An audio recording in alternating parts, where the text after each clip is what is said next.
Seat sharing पर, seat बंटवारे पर जो नीतीश कुमार के ड्रीम प्रोजेक्ट की सीटें थी, राजगीर जैसी जगह की सीट अगर गठबंधन के खाते में डाल दी जाती है जेडीयू से हटा करके, तो उसके लिए दोषी ये दोनों लोग माने जाते हैं।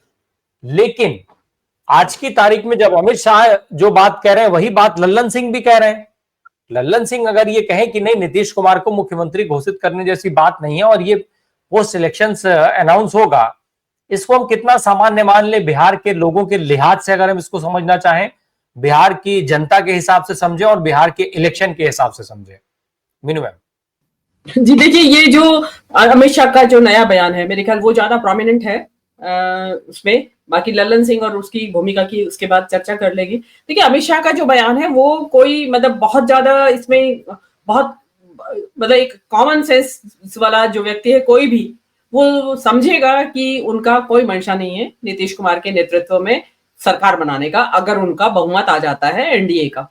तो उसका उन्होंने पहले ही उनको बता दिया है कि आपको सीटें भले ही हमने दे दी है 101, लेकिन ऐसा जरूरी नहीं है कि आप चाहे आप 101 की 101 जीत जाएं, लेकिन आपके नेतृत्व में हम सरकार बनाएंगे नहीं, क्योंकि उन्होंने अपना इंतजाम कर रखा है। बाकी बीजेपी, चिराग, मांझी और जो छोटे छोटे जो मिला के उनका है वो उनका मानना है कि हम बहुमत पा लेंगे। तो उसमें नीतीश कुमार के साथ जो ये अब जो इन्होंने नया एक ऑफिशियल जो कि टॉप नॉच जो बीजेपी का है अमित शाह, जो कि वास्तव में पूरा इस चुनाव की धुरी है उनकी तरफ से, तो उनकी तरफ से जो ये बयान आया है उससे नीतीश कुमार को इनफैक्ट अनसेटल्ड कर दिया है, रेटल्ड है, पर्टर्ब्ड है वो।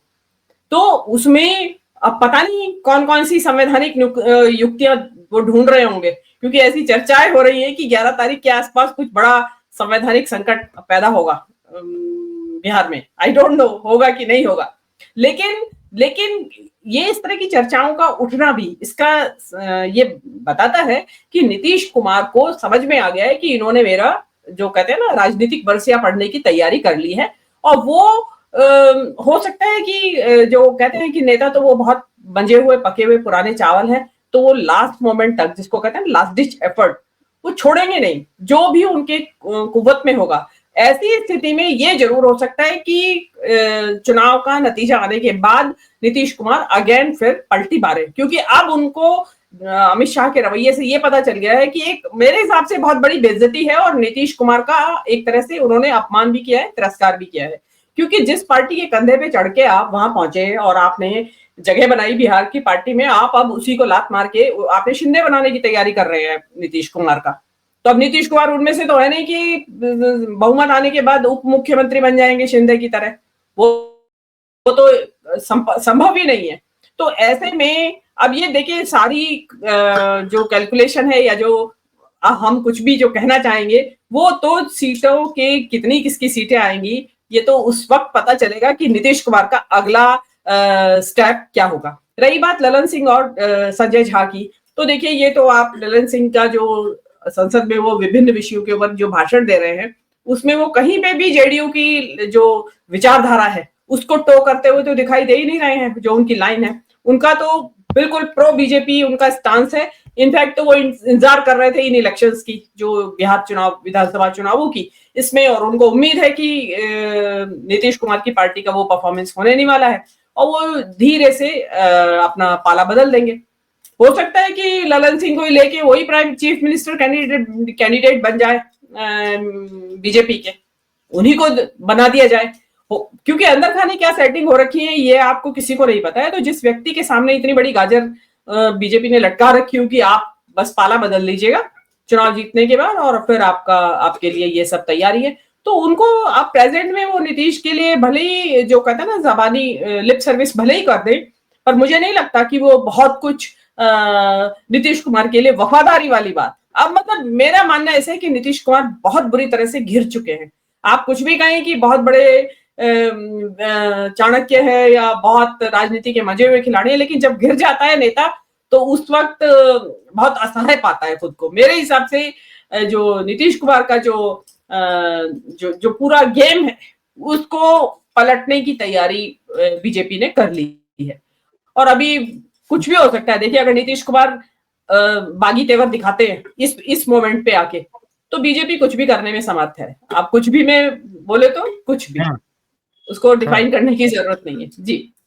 अब मुकेश सहनी के चुनाव न लड़ने को लेकर के भारतीय जनता पार्टी का क्या रिएक्शन आएगा, ये हम अगले कुछ घंटे में देखेंगे, और उस पूरे रिएक्शन को हमारा मेन स्ट्रीम मीडिया कैसे दिखाएगा, ये भी बड़ा इंटरेस्टिंग होगा। खैर, जो हमने फ्रेंडली फाइट एक शब्द का इस्तेमाल किया, जो हम अक्सर करते रहते हैं, सुनते हैं हम कि जब गठबंधन के दो दल एक दूसरे के सामने उम्मीदवार उतार देते हैं तो हम उसको फ्रेंडली फाइट कह देते हैं। लेकिन इसी फ्रेंडली फाइट पे भाजपा पूरा पूरा इलेक्शन लड़ लेती है। आश्चर्य तब होता है कि फ्रेंडली फाइट को जनता के बीच में बेच करके और भाजपा उन सीटों पर चुनाव जीत लेती है। ऐसे में कितना सामान्य माना जाएगा इन फ्रेंडली फाइट्स को, मीनू मैम? राम प्रकाश जी, देखिए, ये जो फ्रेंडली फाइट वाली बात हो रही है या महागठबंधन की जो बात हो रही है, आपको ध्यान होगा कि ये बात जब से महागठबंधन बना है, जब से लगातार एनडीए में भी है, ये एनडीए में भी है। नीतीश कुमार ने चिराग पासवान की अलॉटेड 5 सीटों पे उम्मीदवार उतारा। जीतन राम मांझी ने चिराग पासवान के सामने 2 उम्मीदवार उतारे उनकी सीटों पर जो उनको अलॉट हुई थी, और ऐलानिया उतारा, कोई ऐसा नहीं कि चुपचाप उतार दिया। ऐलान किया 48 घंटे पहले कि हम 2 सीटों पर उम्मीदवार अपना उतारेंगे। सवाल ये उठा, तब भी ये सवाल किया गया कि आखिर ऐसी मजबूरी क्यों आ गई। आरोप लगा, चाहे जीतन राम मांझी हो चाहे नीतीश कुमार, आरोप ये लगा कि मामला पैसों से जुड़ा था, पैसे पहले पकड़े गए थे, इसलिए मजबूरी थी कि ये सीटें आपको देनी थी। करते क्या, विकल्प नहीं था आपके पास। जी मीनू प्लीज। देखिए, एक तो नंबर एक तो बिहार की राजनीति, मतलब मुझे लगता है जितने भी स्टेट्स हैं इस देश के अंदर, उसमें सबसे ज्यादा कॉम्प्लेक्स, मतलब बहुत ज्यादा माइंड बॉगलिंग है राजनीति। मैं तो ये कहती हूँ कि बिहार की राजनीति का विश्लेषण बस वही करें जो वहां ग्राउंड पे बैठे हैं लोग।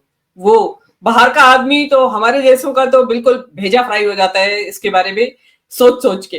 तो ये जो है, जो आपने बताया अभी महागठबंधन की राजनीति है कि जब से महागठबंधन बना है, एनडीए की बात नहीं मैं कर रही हूँ, महागठबंधन बना है, और उसके बाद क्या हुआ, कई स्टेट्स में हुए, आपकी दिल्ली का आपने उदाहरण दिया, या जैसे पंजाब में दिया, या और जगह भी दिया गया।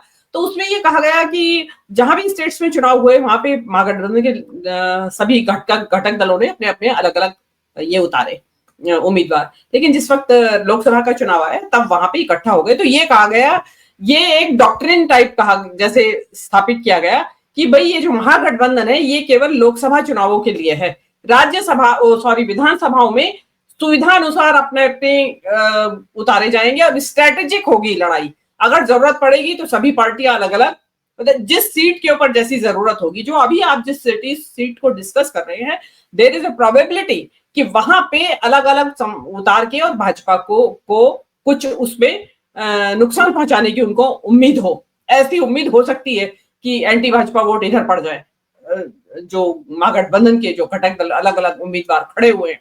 तो प्रोबेबली ऐसी प्रोबेबिलिटी हो सकती है, क्योंकि अदरवाइज जब मतलब एक टैसिट अंडरस्टैंडिंग है कि भाई ये भले ही अलग अलग दलों ने अलग अलग अपनी घोषणा की है, ऐसा नहीं है कि महागठबंधन की एक संगठित तौर पे कोई सूची आई हो, तो उसमें हम ये ढूंढे कि इसमें महागठबंधन के जो है ये माले का क्यों खड़ा हो रहा है, या कांग्रेस के सीट पे माले ने क्यों खड़ा कर दिया, माले की सीट को कांग्रेस क्यों अपना उम्मीदवार खड़ा कर रही है। तो मुझे ऐसा लगता है ये टैसिट अंडरस्टैंडिंग का मसला है, उतना कुछ नहीं है जितना हम रीड कर रहे हैं कि महागठबंधन में दरार पड़ गई है क्या। ऐसा मुझे नहीं लगता। जैसे कि केरल में है, आप ये देखिए कि लोकसभा में हम ये दोनों महागठबंधन साथ है, और जब केरल का चुनाव आएगा तो जबरदस्त भिड़ंत होगी कांग्रेस की कम्युनिस्ट पार्टी के साथ में। तो कुछ ऐसा ही मसला मुझे बिहार में भी दिखाई दे रहा है। दूसरी बात, अभी नीतीश कुमार जी की जो सेहत है उसके बारे में बहुत सारी बातें चल रही हैं। आपने भी कहा कि क्या नाटक कर रहे थे। देखिए, अब मुझे भी लगता है, क्योंकि मैं तो उनकी जो मानसिक स्थिति थी उसको देख के लगता था कि ये तो बहुत फास्ट डिटीरियोरेशन हो रहा है इनकी हेल्थ में, मेंटल हेल्थ में। लेकिन जो उन्होंने अचानक से पलटी मारी है, तो अब उससे ये मुझे मतलब समझने में मेरा तो माइंड फेल्स मी कि भाई वो नाटक कर रहे थे, और अगर नाटक कर रहे थे तो क्यों कर रहे थे। ऐसे क्या डर था उन्हें कि जो नाटक करना पड़ रहा था कि अगर मैं ये नाटक नहीं करूंगा तो मारा जाऊंगा। ऐसी क्या चीज थी, मतलब कोई तो वजह, बहुत गहरी कोई बात है जो कि वो नाटक कर रहे थे, और जैसे ही उनके जो बीजेपी इनका टकराव हुआ हितों का बीजेपी के साथ या अमित शाह के साथ, वो वापस बाउंस बैक हो गए। मतलब जैसे फिल्मों में नहीं दिखाते हैं कि किसी का कोमा में पड़ा है और कोई एक्सीडेंट हुआ और अचानक से फिर उसको होश आ गया और सब नॉर्मल हो गया आदमी। तो मुझे तो ऐसा ही लगता है, ये जो झटका दिया अमित शाह ने, उससे जो शॉक ट्रीटमेंट होता है मेंटल इलनेस में, तो मुझे लगता है अमित शाह का जो ये एक्शन है, इससे शॉक ट्रीटमेंट का काम किया नीतीश कुमार को, और वो वापस अपनी नॉर्मल कंडीशन में आ गया। अदरवाइज जिस तरह की स्ट्रेटजीज उस कैंप से बन रही हैं, वो लगता है कि ही बिल्कुल नॉर्मल है, मेंटली अलर्ट है। अदरवाइज तो जिस तरीके की राजनीति हो रही है, वो कोई सोच नहीं सकता कि जिसकी कॉग्निटिव जो है, वो जो सेंसेस है, वो ठीक काम कर रही है, इसका मतलब तो ये, लेकिन पहले क्यों कर रहे थे ऐसा, ये अभी भी एक रहस्य है मेरी नजर में। जी।